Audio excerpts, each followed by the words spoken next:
He wants to abolish the penny? He doesn't want to abolish it as much as he wants to give his boss a reason why we can't. Well, it's stupid. Yeah, the thing is, it isn't really. Really? Turns out the majority of pennies don't circulate. They go in jars, sock drawers. 2/3 of the pennies produced in the last 30 years have dropped out of circulation. You've been reading about this? It's interesting. No, it's not. The Mint gets letters with pennies taped on notebook paper, letters from citizens who have found the pennies on the street and mailed them back to the Treasury to help pay down the debt. It's almost hard to believe that plan hasn't worked. It's also bad for the environment. Production requires the mining of millions of tons of copper and zinc each year. Zinc? In 1982, they changed the composition to 97.5% zinc and only 2.5% copper. Sam. I'm turning into one of the final people. Yeah. Oh, Mark, you're muted. Good morning. Welcome to the morning meeting. As if we needed any more proof that there is a West Wing episode for everything. Thank you for joining. Sean, President Trump left the Super Bowl and announced the pennies are going away. What do you think about that? Congratulations.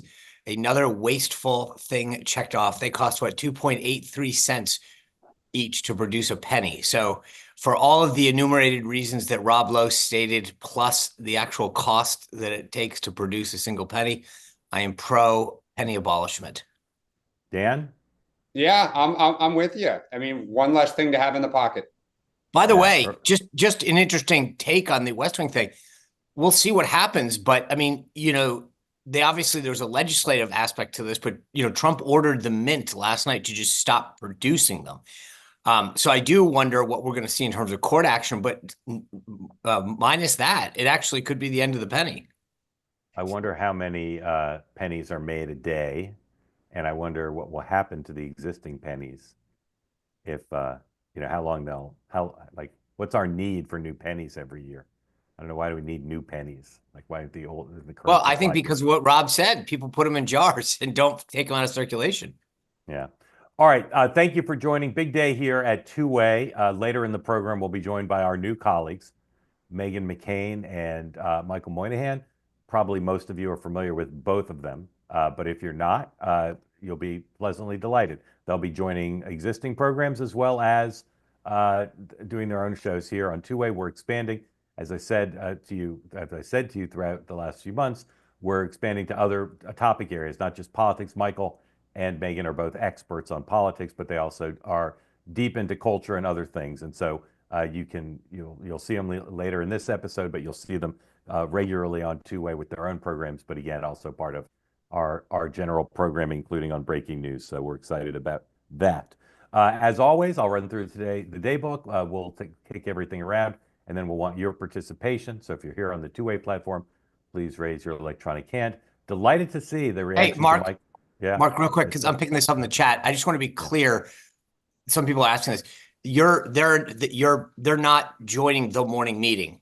They're having. I mean, they're joining the morning meeting today. Just introduce themselves at the end, but they'll be on their own programs. But they'll be on Two-Way tonight. They'll be on breaking news, special events. But no, the answer to the question is no. It doesn't mean less time for audience participation. No. The format and cast of this show is unchanged. Again, if you're on this platform, raise your hand if you want to be in the conversation. And if you're on X or YouTube, thank you for joining. Peace, love, and understanding. I've been delighted to see that on X, a platform normally associated with sewage, the reaction to the announcement about Meghan and Michael has been quite nice for the most part, including by Dan, who tweeted something very nice. So grateful to people for treating their arrival with the presumption of grace and generosity rather than spewing hatred. So thank you for that. Again, raise your hand if you want to be part of the conversation. All right. President Trump, the White House continues to, probably because the president hasn't decided what he wants to do until late in the game, didn't put out his schedule until just a few moments ago. No public events as of this moment, but expect that to potentially change. As of now, 11 o'clock receives his intelligence briefing, and then 1 o'clock he signs executive orders, but this is in the Oval, but it's listed as closed press.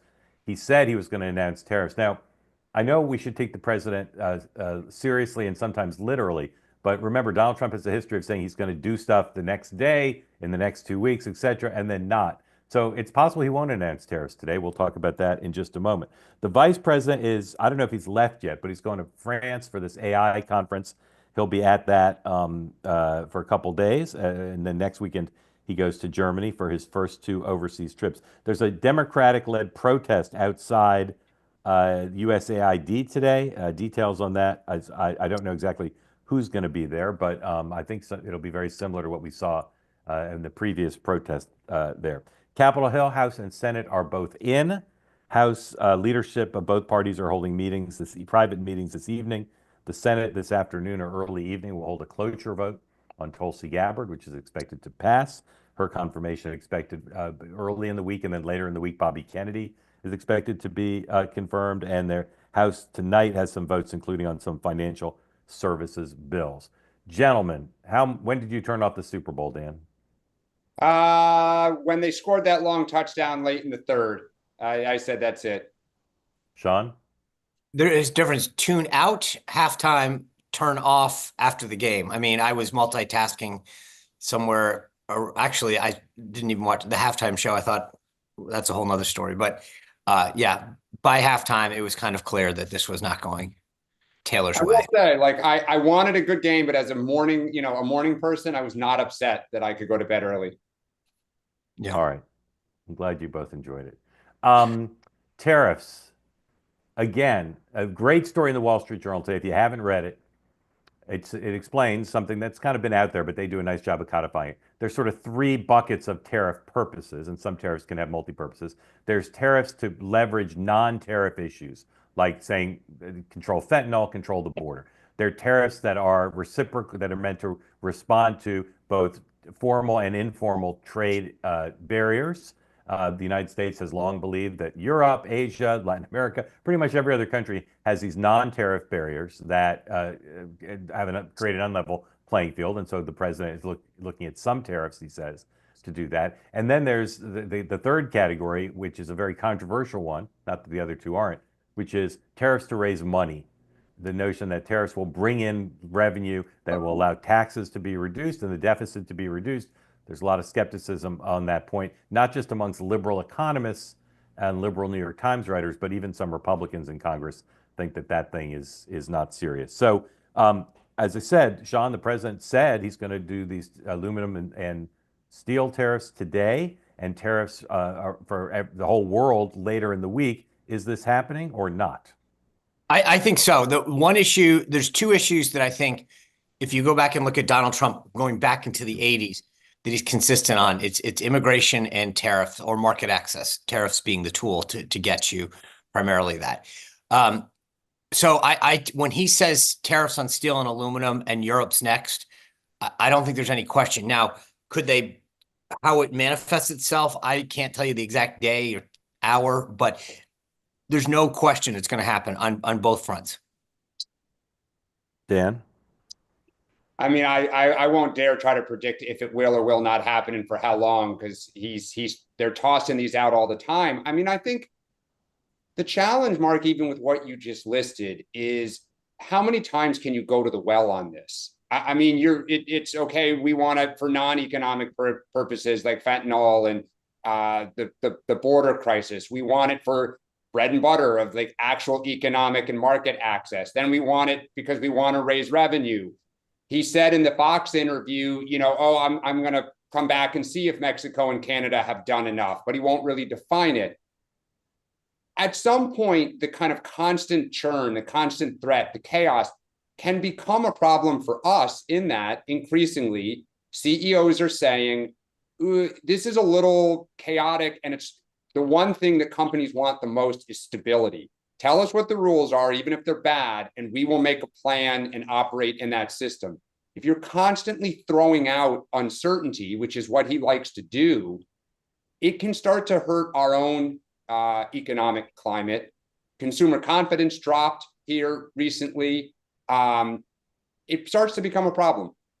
So there's a couple of things there. Now, remember, part of the reason that you have to say all those different things is, like, for example, in Canada and Mexico's case, we have a trade agreement with them. So you can't openly say we're doing this for, because we want to bring in more money or bring manufacturing home, because the existing trade agreement prohibits that. So they use special emergency powers. If you're a WTO member or part of the reason that they have to go to these various buckets even though the motive may be true, the same behind each, is they publicly have to say something to justify each one of the different things that they do, right? So if you're a WTO member, if you've got an existing trade agreement, then you have to sort of find a weasel way around the existing agreements to do what you have to do. And that's why for Canada and Mexico in particular, we had to say it was the Emergency Powers Act. But I will tell you, like I said, if there's two issues that there's no question where President Trump's default position is, it's immigration and trade. But I mean, Well, I think feel that's like- the problem, because at some point, and you're starting to see this, countries are like, why should we make agreements with you guys? But Dan, see, that's where the point is. Ultimately, what Trump wants is all those companies to say it's better to bring manufacturing back to the U.S. and do it here because we know we're not going to get screwed. Trump wants manufacturing and jobs brought back to the U.S. Full stop. But it's not right, just manufacturing. I mean, the problem is it impacts so many other companies in so many different ways that it just creates I don't know what's going to happen tomorrow. So if I'm thinking of doing a big deal or making a big acquisition, I want to know what that, runway looks like, because I'm putting a lot of money on the line. And I just think you're starting to see more and more businesses they're not criticizing Trump because that's not in their interest. No one wants to go out, but they're just saying kind of time out. On And every that's one of these, stuff. on every one of these issues, if Democrats are the only ones protesting in Congress, it probably is not going to make a difference. But there is this question of where Republicans reach the end of their rope. Listen to Maria Salazar, Republican Congresswoman from Florida, this morning on Fox and Friends 101, please. And the president's been talking a lot about tariffs. He's trying to level the playing field, isn't he? Well, yeah, he's trying to make things right. Trading with the United States is a privilege, not a right. So if you don't play by our rules, we just don't play with you. Right. And look what's happening with China. Sure. What they're imposing bioterrorism. It's a bioterrorism war with the fentanyl. Fentanyl is the #1 killer for children between 18 and 45. And the president just said it. You cannot continue sending the chemicals to Mexico. So, Sean, your party used to be a free trade party. Is there any chance that the tariffs, implementation of the tariffs, will cause a meaningful number of Republicans to team with Democrats to say this is bad for the economy? So I think what President Trump overall has taught, and especially in the area of trade, is that there's a difference between being a free trader and a stupid trader. When we're facing tariffs and non-tariff barriers for our companies to get in, because as a former assistant U.S. trade rep, I will tell you that for a long time, part of our trade policy was goodwill. We were giving countries market access because we wanted them to ally with us in certain things or help improve them. At a certain point, you say to yourself, are we just getting taken advantage of? And I think what Trump has shown us is that that's not free trade. Free trade isn't we pay $100 extra to go into your market, you get to come into ours for free. I think that there's now a discussion about fair trade and equal trade. But for the longest time, part of the tenet of our trade policy was that we wanted to give market access to our country as a tool to them for a variety of political and geopolitical reasons. Yeah, but I think the challenge with all of this is she says it's a privilege, not a right. Of course. And every other country we do business with has the same exact view. You want to come into our market? It is a privilege, not a right. Trump keeps saying we win, right? We become richer. Well, the trading partner, anytime you do a deal, the other side has to get something out of it. And so the problem is that doesn't seem to work very well because he's all about winning and strength and dominance. And so again, it's one thing with Colombia and Canada and Mexico. The EU together is a big bloc. China is a big bloc. It is not that simple as simply saying, like, you guys need to bend, or Mark, what's your line? What's ours is ours and yours, we'll negotiate. That only works when someone's very weak. It's a much harder thing to do when someone can also exert influence back on us. And at the end of the day, question is he bringing prices down? Is he making, the economy stronger? Because if not, people will say, what are we doing? Besides these issues related to tariffs and the budget issues, what else are you guys looking for this week? What are you expecting Trump and Prime Minister Musk to do? Dan? I'm watching the Department of Education. This has been a long, target of the right. They've now kind of publicly flirted with this idea of shutting it down. I think one of the things I'm curious about is how do you keep this pace where you have multiple big nuggets every single week? Like at some point, that's why every hour. Yeah, like at some point, Musk is going to be done by like Easter. Like you just are going to have like flip the whole government over. So what is the shiny red object? The other thing that I'm watching, which is kind of a sub to both the tariffs and this like federal spending freeze, is there's a story that farmers did not get their payments for crops as part that were going as part of some of this aid overseas. And they were told they're going to get it, but they haven't. The crops are kind of dying in the holding cages. And there's also a story about Republican governors quietly calling Musk and the Trump team to say, hey, as you go after some of these programs, be very careful because we are pretty big receivers of federal money, which is true. A lot of Republican states on a per capita basis receive way more in than they send out. And so I am watching USAID, we keep saying it was the easy target. Now they're going to start getting near the harder targets. And what is the political appetite to start taking on some of these Republican constituencies that you need to keep in the tent? Sean, what else are you looking for this week? I think, I mean, I'm with Dan, not just DOE, but I think Trump mentioned that Brett Baer yesterday, the interview yesterday, going after the DOD. And so it's not, I mean, that's what's going to be really interesting. I know everyone's freaked out, but you want to talk about a place where there's a ton of waste. We'll see how long that one takes through. But the thing that was fascinating for me, to Dan's point about the pace and everything else, the CBS poll and a poll that John and Jim McLaughlin put out, both show the president, not just job performance-wise getting high marks, but policy-wise. The American people are with him on this. And we've talked about this before. It's always this if he goes too far. Well, so far, he's actually hitting a nerve that the American people wanted to see, that like he's getting things done. So I think he's just going to keep plowing through in this direction. But each day, to your point, he's really touched on a mix of policy and culture issues. Remember last week was the men and women's sports. And so what does he do? The Greenland, the Gulf of Mexico, last in the Gulf of America now. Like he's found a way to kind of get a bunch of each thing, in each bucket that keeps everybody happy. Yep. So I think that all these spending issues, there's the continuing resolution government shutdown, there's the debt ceiling, there's the reconciliation choice of one bill or two. I continue to see more logic in one bill because then there's an end of year forcing mechanism and then you only have to round up the votes once. But the Senate's determined to do two bills and you can feel palpably, you can feel the pressure towards the Senate because the House, A, because the House can't get its act together, and B, because there are real problems with waiting to do one bill, including funding things like the border, particularly because it's unlikely they'll get Democratic votes. The time is the problem, Mark, right? I mean, I think we all can acknowledge that Johnson can't, even yesterday when we got asked about this, was like, well, we're working hard and we're trying to get this, and then we'll put out. Well, let's listen to that. Let's play Speaker Johnson from yesterday's exclusive interview from the Pizza Hut Superdome. What's it called? Something Superdome. Little Caesars. Caesars. Little Caesars. Big Caesars. Pizza. Big Caesars. Caesars. Big Caesars. Play that, please. I have tremendous respect for Speaker Johnson. I hope the House will move forward soon, but we cannot allow this moment to pass, and we cannot let President Trump's America First agenda stall. One of the things he cites is Borders are Tom Homan and the operations that are going on. He says you're going to run out of money for what's going on at the border, so he's not going to wait for the House. He's moving ahead. Yes, Lindsey's a good friend. I have great respect for him as well, and I understand what they're engaging in. They want to move the agenda, and so do we. President Trump got a mandate to deliver that America First agenda.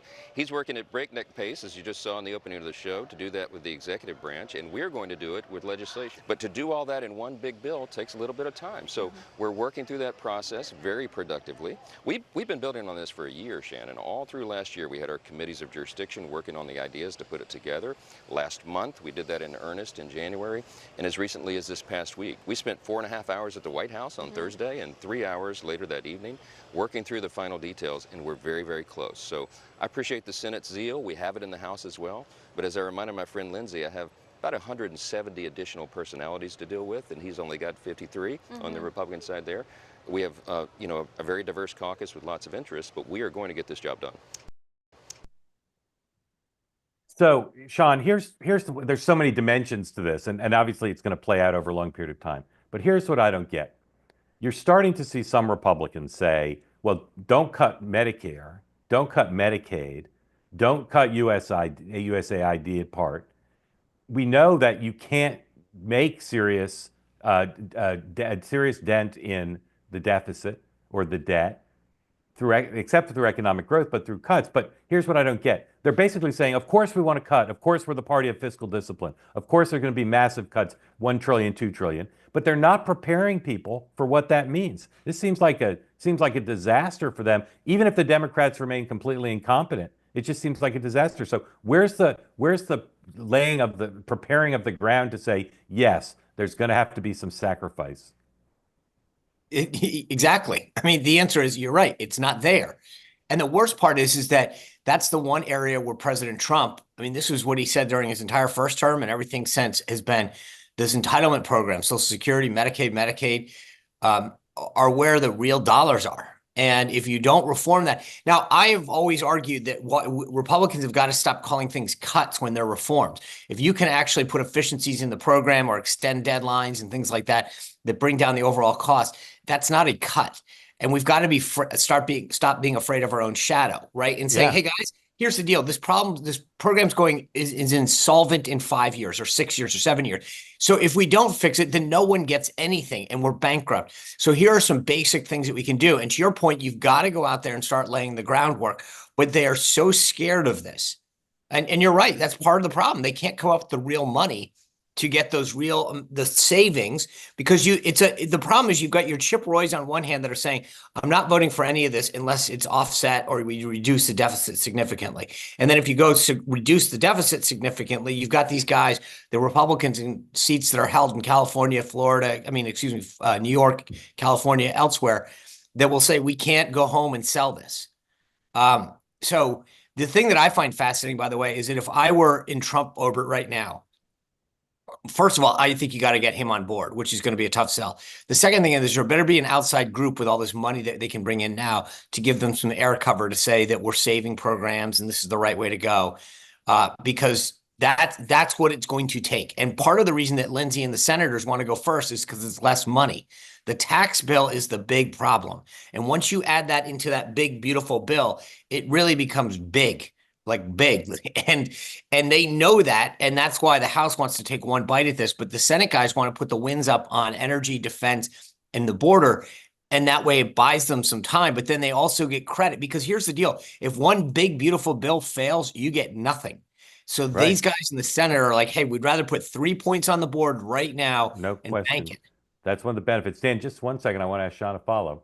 I can't be smarter than everyone in the Republican Party. How could they not be laying the groundwork for this? They're just setting up for disaster. And this is not like something a year away. It's happening now. Because the problem, Mark, is that, as I said, this is why, there was that comment about the House, the retreat that we covered down in Doral.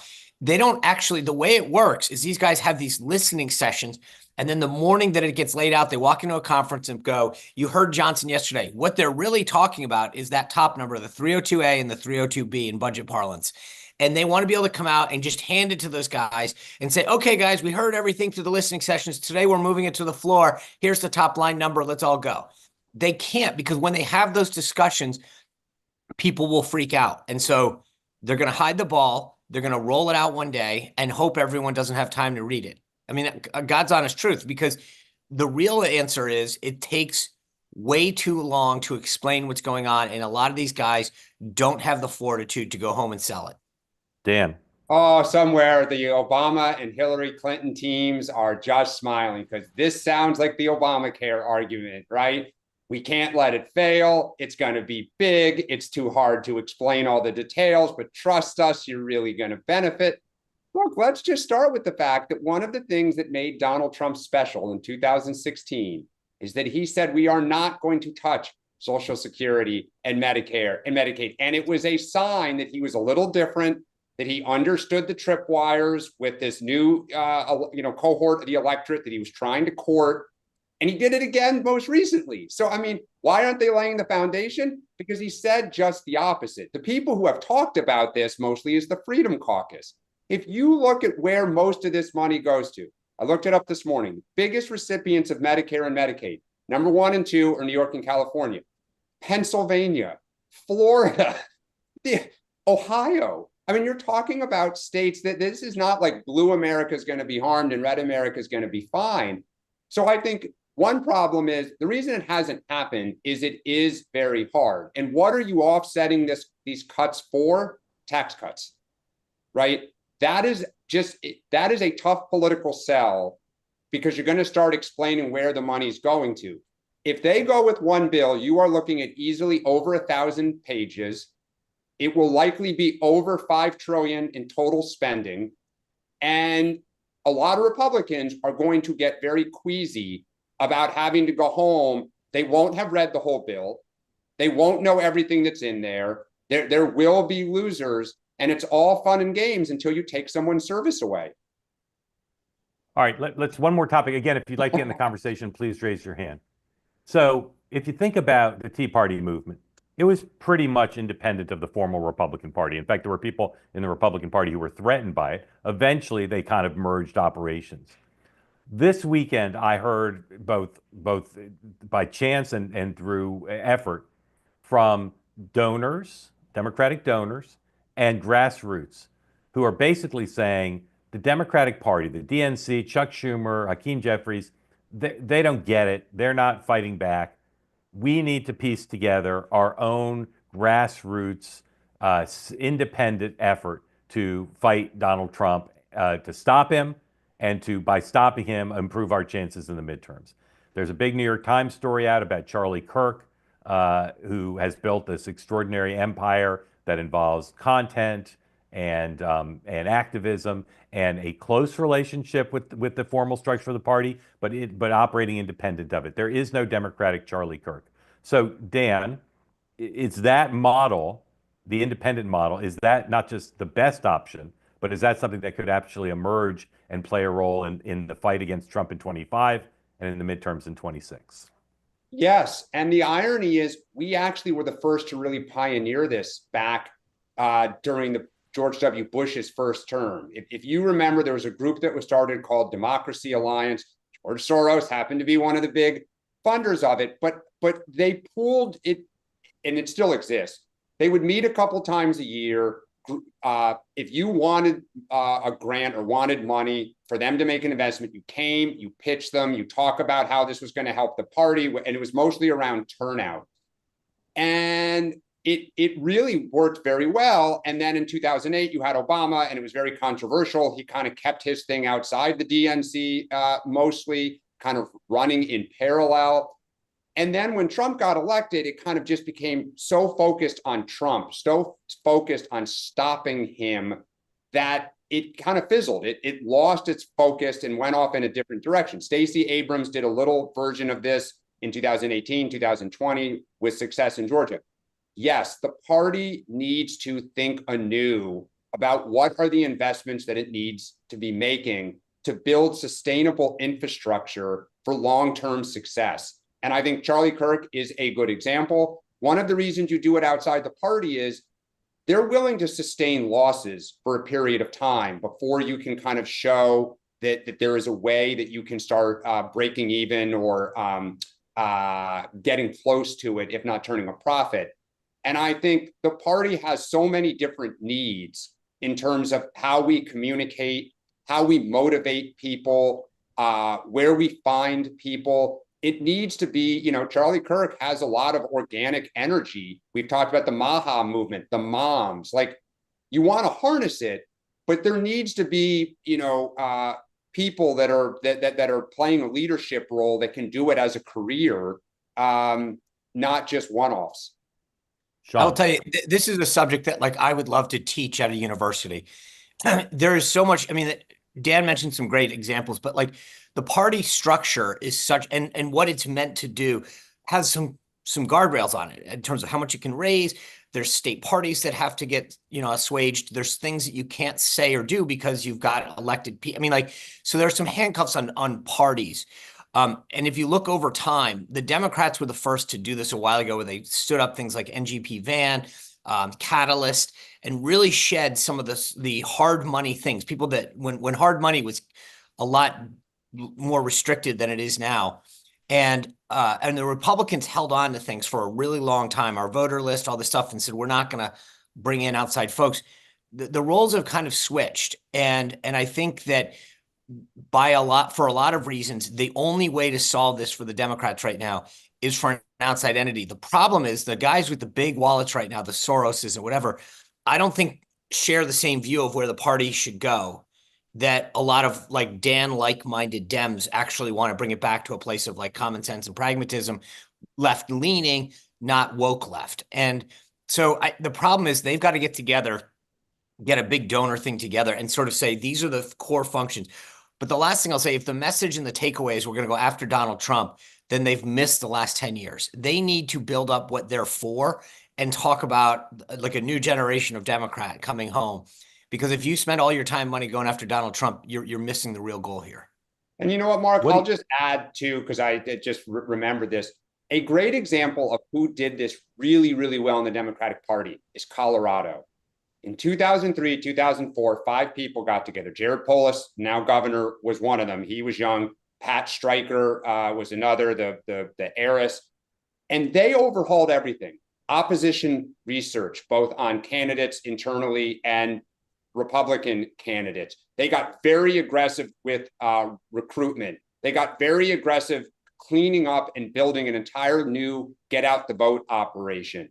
They built some infrastructure around communications that was at the time like very, very novel and nimble. And they basically told the Colorado party, like, if you want to join us, you can. But Colorado is still having success 20 some odd years later because they built this, sustained it, and never stopped kind of trying to improve it. Dan, what do you think about the Pod Save America guys, Maddow, Chris Hayes? What do you think about them as part of this firmament? Are they a valuable part of some sort of ad hoc resistance from the outside? They're valuable because you have to have the echo chamber that repeats it and pushes it out. But they're not out there or doing the nitty gritty of organizing conferences, going on college, campuses, going into communities, having the ears low to the ground. Whoever this entity is or entities that start to create the organic energy, you then want those people to give it voice they have audiences, they have megaphones. Because I've said this before, one of the beauties of the right is you have the Charlie Kirks, you have Trump, and then you have this entire ecosystem on cable, podcasters, etc., that all push a unified message. Now online influencers as well, all the people that can go on, and next thing you know, it's 5, 10, 15, 20 million people, and it's being pushed out. That's where those people can be helpful, but they won't be the tip of the spear. They'll just be kind of with a megaphone. I kind of feel like they missed the boat. And I'm not saying, I think that what they built, like Favreau and those guys at Pod Save America, is to be commended. I mean, like it at the time and what they've done, I don't know that they ever wanted to do that, but what they built, I think, you got to give them credit for that. But to Dan's point, it was one directional. It was like, we're going to build a platform to have discussions. One way, not two way. That's right. And what Charlie built, I mean, I went out to Arizona and visited. It's like a college campus. It's massive what Turning Point has turned into. 850 chapters. I mean, when I was on campus a few years ago, it's a joke. We didn't even really have a college. You could get the whole college Republicans to meet in my dorm room. And now Charlie's built this network where it's cool to be Republican on campus. They've got 850 chapters. They do these massive events where, the president comes. I mean, it's bigger than, I'd rather go to a Turning Point USA conference than the Republican National Convention. Yeah. Right. Yeah. It's fun.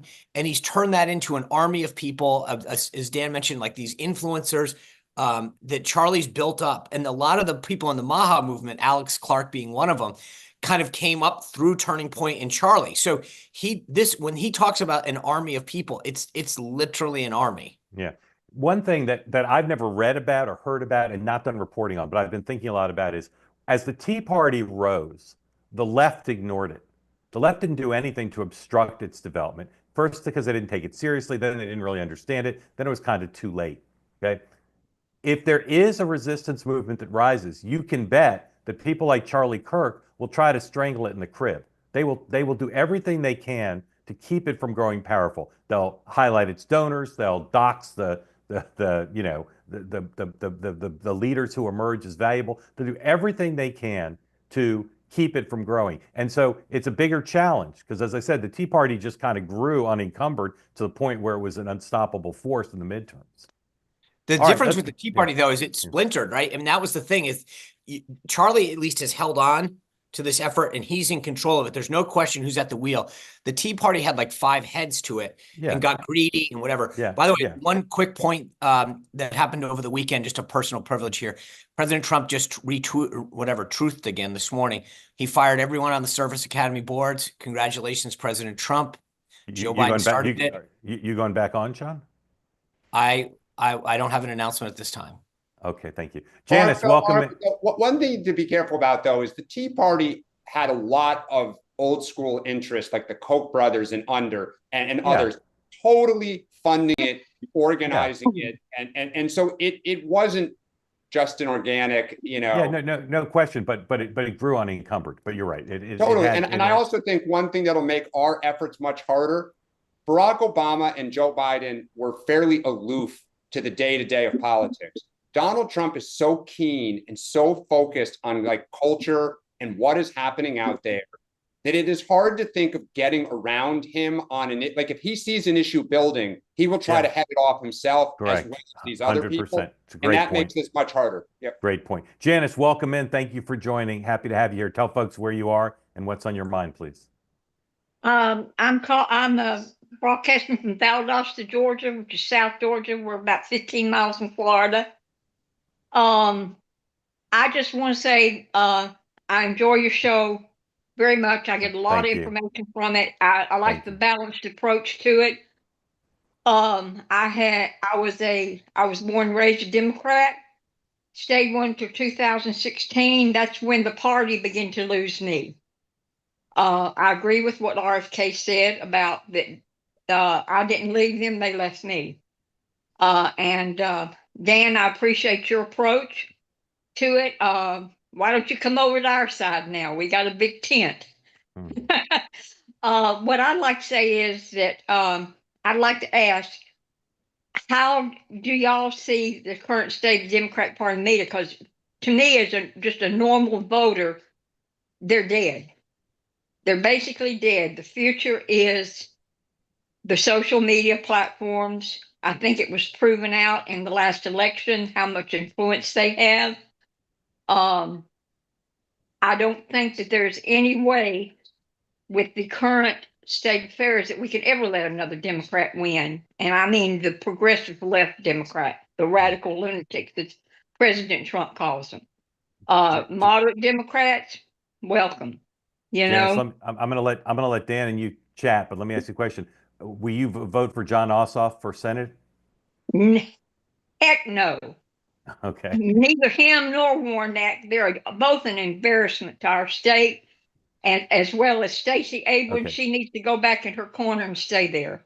Okay. Is there a Democrat who's in elective office today in Georgia or in Washington or in a governorship who you like and think is good? I like John Fetterman. Okay. I think he's a common sense head of the Democratic Party right now because they don't have a leader right now. Okay. Dan, you and Janice chat it up. Yeah. Well, Janice, I think your last statement is true. We don't necessarily have a natural leader. I'll disagree with you slightly.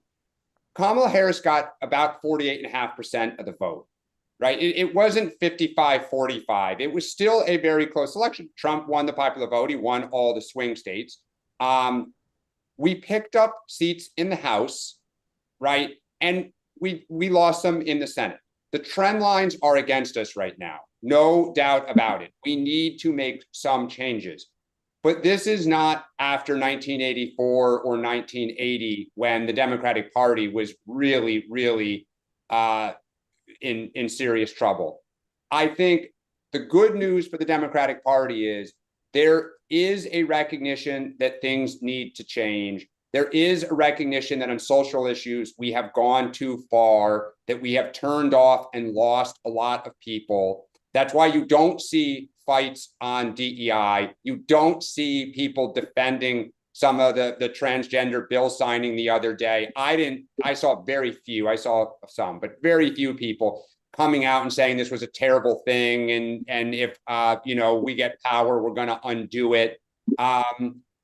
So I think there is recognition of change. And I think part of the problem is we need to win back the RFK and Bernie voters.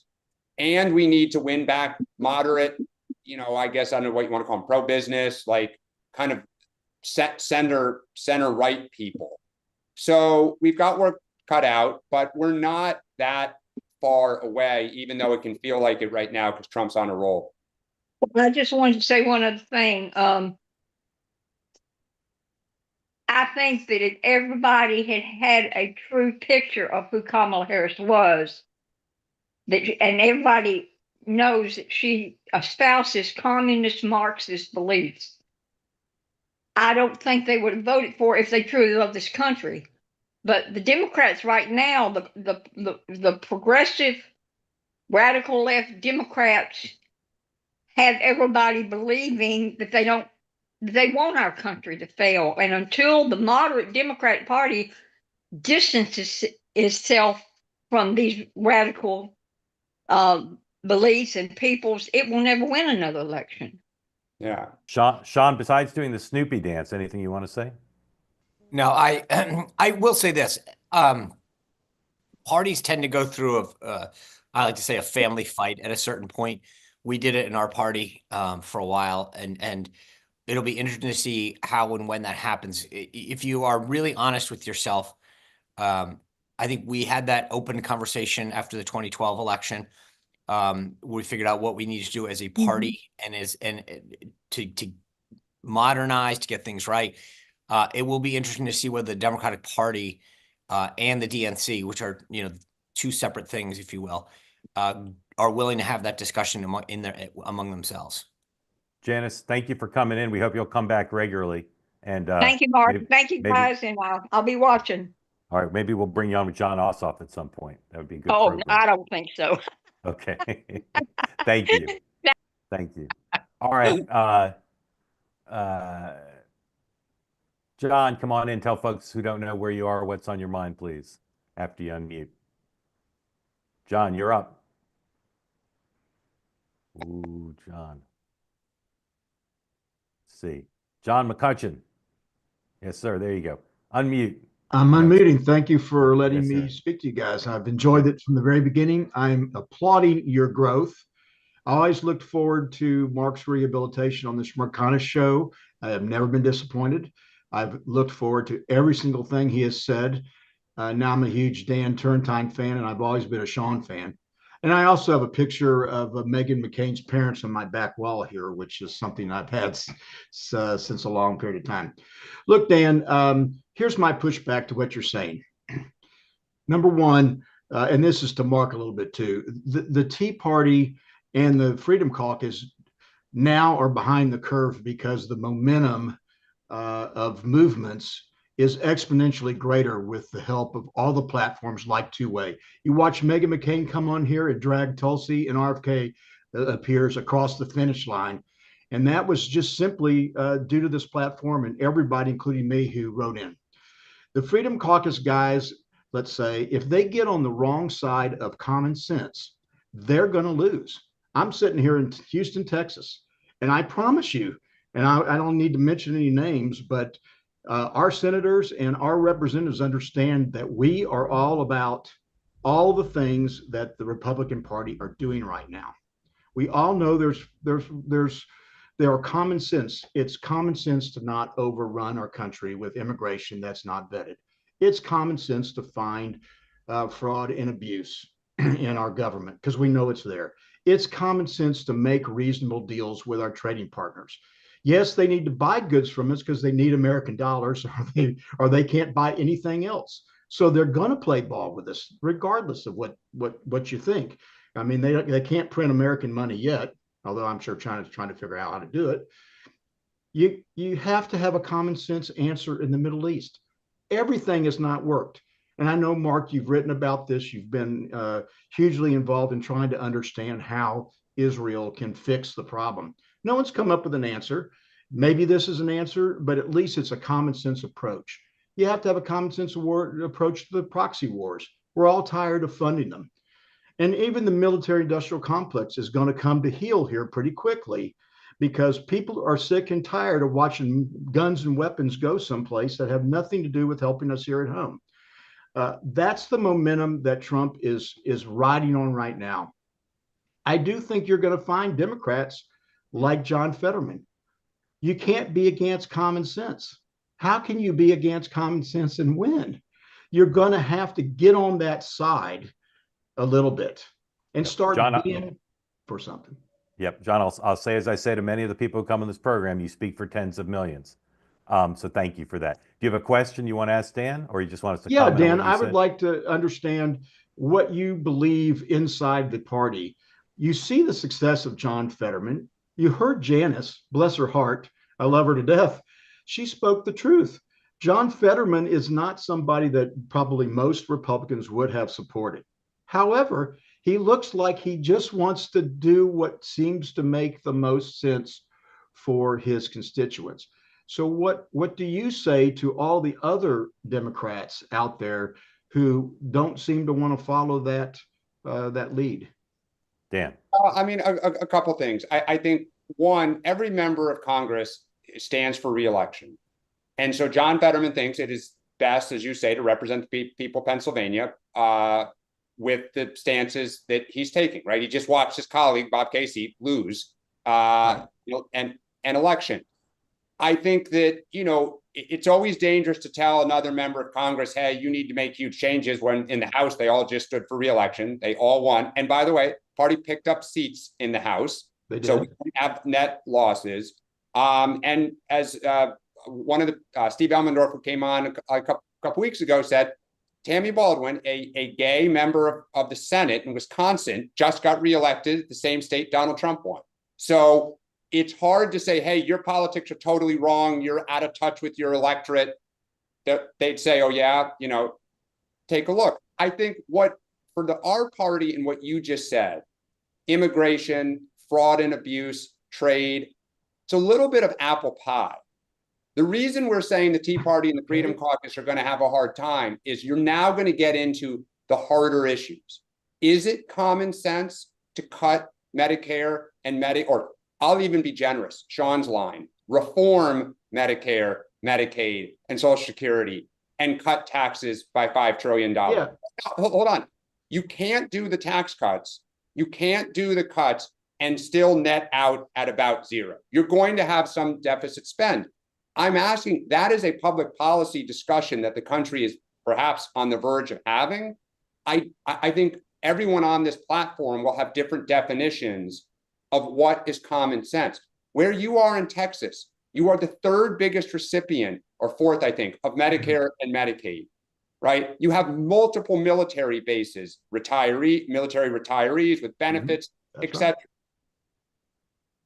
Is it common sense for Texas to take a haircut on that to achieve other goals? I think that's where this is going to get messier. Democratic Party is probably going to have a different view of this. I think Trump is going to have a slightly different view of this than a lot of members of his own party. So let's see what is common sense 6 months from now. Well, let me answer that. Number one, no one's talking about cutting Medicare and Medicaid benefits. John, that's not true at all. They are. No, they're talking about cutting the fraud and abuse to the people. If I apply to Medicare, I don't get a benefit. It goes to the provider. If there's fraud and abuse to the provider, that's what's going to get cut. John, and the reason we have the largest Medicaid. John, I'm sorry to cut you off. That's right. It's a hugely important topic. We hope you'll come back talk about it. But we've dug in a bit. But stay with us for 1 second. I'm going to bring Meghan in and Michael, and just tell us and tell Meghan why do you have a picture of her folks up in your office? Hey Meghan, it's a pleasure to talk to you, and thank you very much. Oh, she's muted. Thank you so much. When you just said that, it just made me a little emotional. It's so beautiful. Thank you. Yes, my brother-in-law was the former Secretary of Commerce for George Bush. the original George Bush, and he was hugely involved in your dad's campaign. He thought he was too good a man to not have the support of the Republican Party. And my family and I personally spent a lot of time raising money and went to all kinds of events and had the privilege and pleasure of listening to your father speak the wisdom that is only gained by the experience that can never be refilled. And that was a privilege and a pleasure. And that's why I've always kept the picture of both your parents, up in my office since those very early days, and a signed copy of his book on my coffee table in my office. Thank you so much. That's really beautiful. I'm really touched by that. I'm going to call my mom after and tell her. And thank you for all your support. And it's really always beautiful to hear something like that. He's still so alive, even though he's been dead almost 7 years. Well, anyway, go girl. John, thank you for joining. Sorry, I mean, I had that's to the cut you off. best Please come back. introduction, Meghan, you could ever have. Right there. Oh, I know. Thank you, John. Come on every day with me. All right. Thank you. So Meghan and Michael are here, and again, they're going to be on the two-way platform. We couldn't be more excited to have you both here. Michael, why are you joining two-way? Why am I joining two-way, Mark? I thought I explained that to you. I have to explain it to everyone else now too. Yeah, let everybody in on the secret. Look, I mean, I've been on this call today. I catch this as much as I can. I learn a lot from you and I steal it. I'm a bit of a plagiarist and I kind of recite some of your stuff on the fifth column. And everyone thinks it's my own. Everyone thinks I'm incredibly clever and it's all because of you. But when I watch two-way, you have managed to do something that I still don't understand it, is that you have all these people on here who are amazingly clever and incredibly civil and nice to each other. And I mean, we get that at the fifth column when we do calls like this, but that's because it's an echo chamber. And everyone agrees with you. I mean, you guys manage to get people who disagree with each other and have these civil conversations. And when we talk about the kind of decline in the discourse, two-ways are just a great example of how you can kind of counter-program that. And so, yeah, I'm incredibly happy to be a part of two-way. And also because I get to work alongside comrade Meghan McCain. I do not have a picture of her parents up. I don't even have a picture of my own parents. I'll send you one. So just, if you can just email me something to print out, I'll just put it over my shoulder because I love both of them. Yeah, so I mean, working with Meghan is great. And we've worked together in the past, many, many years ago on a TV show even. So it's terrific. And I was just a guest on her podcast this year, which was fantastic and really fun. So yeah, I'm extraordinarily excited about joining two-way. Our goal is to have programs that are sophisticated, fun, civil, and build community through authentic conversation. And Meghan, you are the personification of those things. So we couldn't be happier to have you here. Thank you. Thank you. I'm really excited to join. And Michael, it's so nice it's weird and amazing that we're joining together because Michael and my career have intersected a lot throughout the years. Yes. And we have a ton of friends and you're friends with my husband and I love the fifth column like everybody else in media does. And I'm very excited to have an announcement with your name on it too, because you're a cool kid and I've never been a cool kid. It's fine. Mark and Dan and Sean, you're all brilliant. And I've really loved getting to know you, Dan and Sean and Mark, who I have known for, I can't even remember the first time I met you, Mark. I was talking to my mom about this and I was like, I think I was like 15. It's a really long time ago. And, one of the things that I'm excited about this platform is how respectful everyone is. I've worked in a lot of not respectful spaces and you're just like the most respectful man, Mark, Dan, Sean, you too. And I'm just really excited to join. And I'm like in a different phase in my life. I'm 40. I have 2 young kids and I really am excited to work in a space that people are so just like understand how the world is. And I keep thinking of like the moment that I thought I might want to work with you, Mark. And it was when Joe Biden was dropping out and you announced it and you called it with your reporting. And I told you this already the other day, like I was at a water park in Sedona with my kids and I still zoomed into two-way and I was like, I look ridiculous. I have a camo hat on and I'm in like a bathing suit cover up and there's people screaming, but I have to talk about what this means for the country. And I did. And it was just like, I love the instant gratification of this as well. And, it's a fun, cool, buzzy company and I'm just really excited to join. I have to say one thing about yeah, go ahead. Sean Spicer. Dan, I don't know either Dan or Sean. I'm admirers of both, but a long time ago, Sean was I believe from memory, the communications director at the RNC, and I was trying to get into an event. And I was at Vice at the time.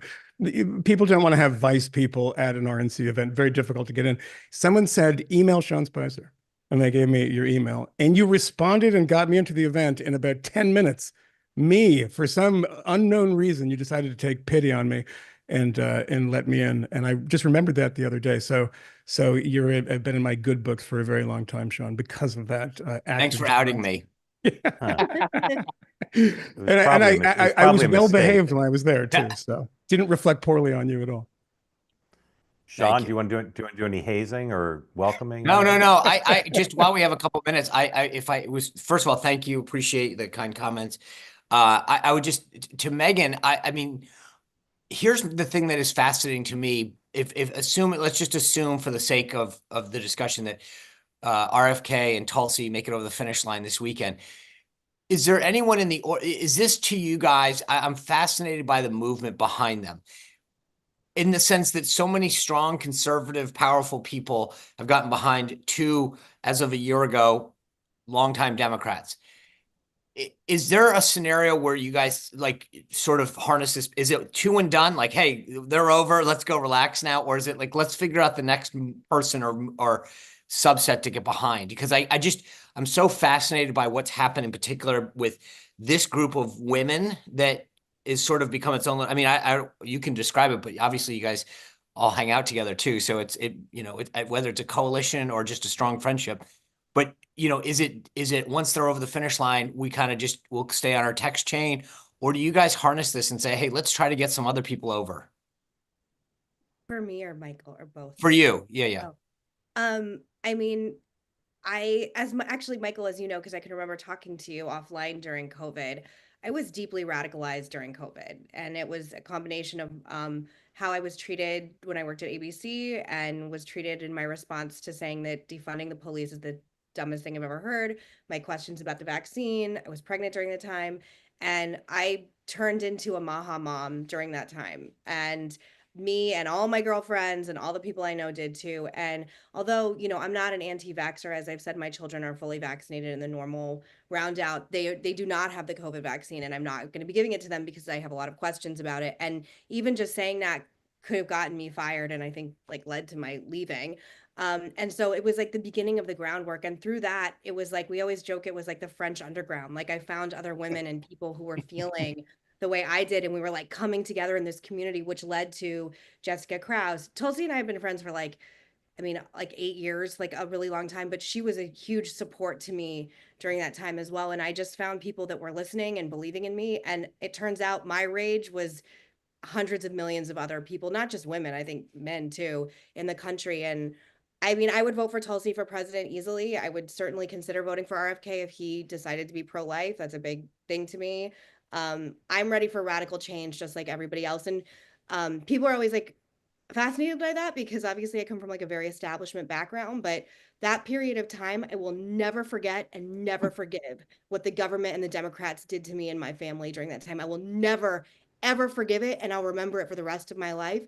And now how I vote, locally, is extremely important to me as much as nationally. And it's turned me into this, this political person that I thought I was the only one, but there's, like I said, hundreds of millions of us in that coalition. I'm 100% certain Tulsi and RFK are going to win this weekend. They better. I'm hosting a party for her, so she better get over. But so is the invite coming by text or email? Just so I keep right, exactly. You're going to be the person of honor. But I just feel like, I'm so happy right now because I feel really heard and really seen, and the people like me feel heard and seen. And there's a really strong segment of millennial people and millennial moms. Every mom I know who was pregnant during COVID, like me, I mean, they feel the same way. And I'm really happy it's Republicans sorry, I'm filibustering, but I'm really glad Republicans got them instead of Democrats. Just to put a button on it, to go to Sean's question, does the movement that you all created sustain past their confirmations to other issues? Yes. Never forget. And it's not just me. I'm a baby part of this. This is a huge, I would give Jessica a lot more. She has, millions of followers and whatever, but I will be 100 years old. I'll never forget ever what Democrats did to me and my family during COVID. And I want like revenge. Go ahead, Michael. But the challenge becomes like, and this Sorry, was the case, Dan. with the Obama, coalition once they got in power, is I hear you, Meghan, that the Democrats make you upset, but of course we're in the minority and we don't have a lot of power. The issue is going to become what happens when compromise starts having to be made within the family tent. Can the passion be sustained into the spring and the summer? Let's say if it's one beautiful bill, or the hard second one starts coming up. Is there still that passion on the HHS hearing and rulemaking on something, and it's getting ground down? That'll be the because if it is, then that is truly a movement.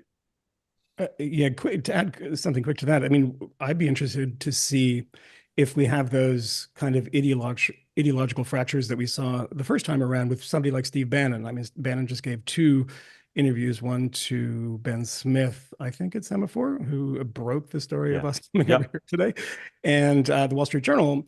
And, he was kind of soft pedaling it a bit, but, he loathes Elon Musk.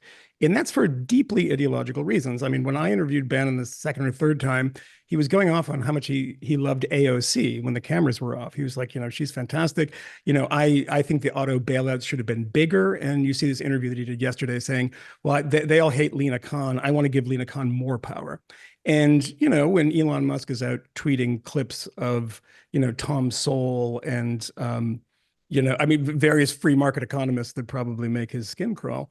But I think, to Meghan's point, 2020, I mean, everybody has books on their shelves that have a year, 1968, the year everything changed, 1948, Henry Wallace, everything changed. I think that 2020 is going to get, so many of those books, because the ideological fracture that you saw with Trump in 2016, people didn't really cop onto it.